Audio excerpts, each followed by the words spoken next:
আসসালামু আলাইকুম বাচ্চারা, কেমন আছো? সবাই ভালো আছো? আজকে তোমাদের সুন্দর একটি গল্প শেখাবো। গল্পের নাম আয়েশার দোয়ার জাদু। একদিন স্কুল থেকে ফিরে ছোট্ট আয়েশা খুব কৌতূহলী হয়ে মায়ের কাছে ছুটে এল। আম্মু, তুমি সব সময় কিছু একটা বলো, যেমন বাইরে যাওয়ার সময়, খাওয়ার আগে। তুমি কি বলো? আমি দোয়া বলি মা। দোয়া মানে আল্লাহকে স্মরণ করে কিছু বলা।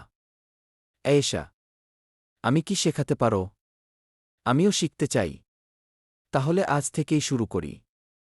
খাওয়ার আগে বলো, বিসমিল্লাহ গু। বিসমিল্লাহ। আয়েশা দোয়ার শক্তি বুঝতে শুরু করল।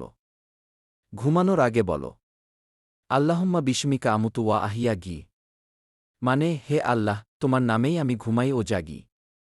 আল্লাহু সব সময় আমাদের দেখে, তাই না? হ্যাঁ মা, তিনি সব সময় আমাদের রক্ষা করেন।